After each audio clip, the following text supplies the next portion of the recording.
I did discover that certain members of the Bitcoin community are actively telling lawmakers to write into legislation that everything but Bitcoin is a security, to write into legislation every attempt possible to delegitimize or outright ban proof-of-stake cryptocurrencies. This was extremely disappointing and disheartening. I like to believe that despite that we have political differences or technological differences or differing financial incentives, that we would fight these things in the marketplace of ideas, in the marketplace of users, and traditional competition. Charles Hoskinson, the founder of the Cardano blockchain, has raised an alarm that certain Bitcoin maximalists are trying to have other crypto projects banned by the US government.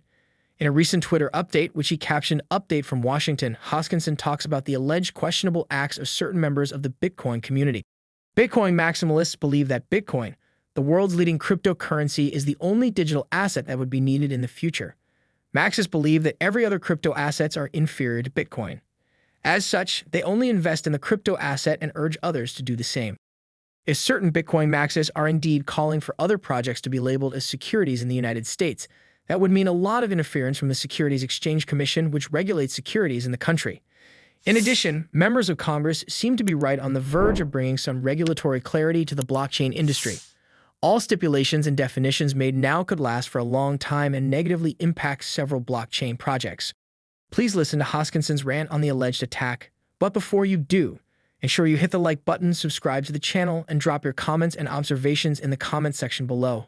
Thanks and enjoy the video. The attempt to co-opt the U.S. federal government and legislative process to ban your competition is anathema to every single thing the Bitcoin movement was founded upon.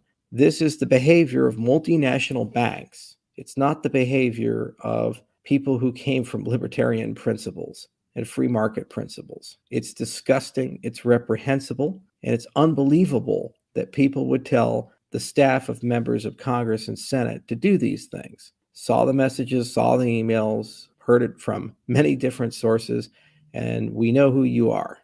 So it's childish. It doesn't really have much of an impact. And frankly, it delegitimizes the people saying and doing it.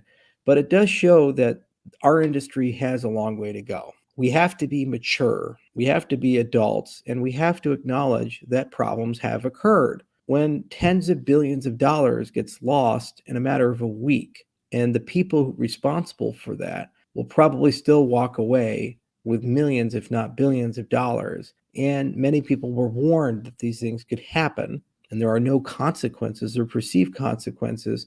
This is an invitation for heavy regulation. This is an invitation for sweeping legislative changes that in hindsight could be very damaging or problematic to our industry. And for some reason, a lot of people don't seem to want to call out this behavior. They just say, let's move on and pretend like it didn't exist. And the fact that maximalism has gotten to the point where dirty tricks are being played and people are trying to convince politicians now to encode maximalist principles into U.S. law is another example of just the fractious nature and the childish nature and the immature and irresponsible nature of some members of this industry. I think we can all be better, and I sincerely hope that the other leaders in the space show up here and express themselves in productive, positive ways and are willing to collaborate and cooperate on some basic principles, like the standards of smart contracts, the definitions of things like decentralization, trying to create regulatory frameworks that actually make sense as opposed to ones that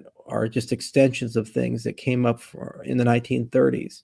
I'm willing to work with it, pretty much anybody. If any leader of the cryptocurrency space called me tomorrow and said, let's do something together, I'll pick up the phone call and have that conversation. It's for the greater good of this industry as a whole. And I'd like to believe that there's at least more than one person willing to do that. And if we work together collectively, we command, as an industry, trillions of dollars of economic value and a very strong voice. If we compete with each other and fight each other, finger point, name call, or attempt to use the process to damage each other's competition, we will neither accomplish that end, nor will we achieve the end of legitimizing and stabilizing the industry. Rather, we will hand it to the legacy actors who will never give it back.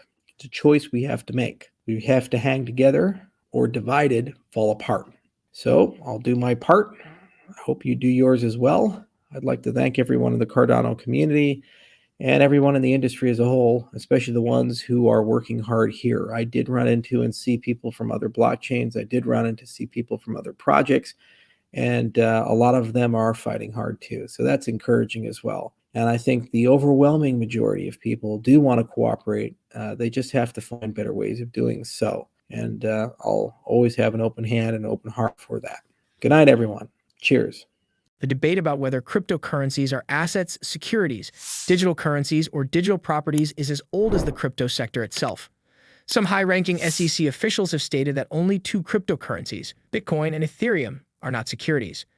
For a long time, the SEC general attitude with respect to other crypto assets was that it is up to market participants to decide whether a particular crypto asset is a security. But the regulator seems to be warming to more regulations for the industry, especially after the Terra implosion. In addition, Congress is also making definitive moves about regulating the sector.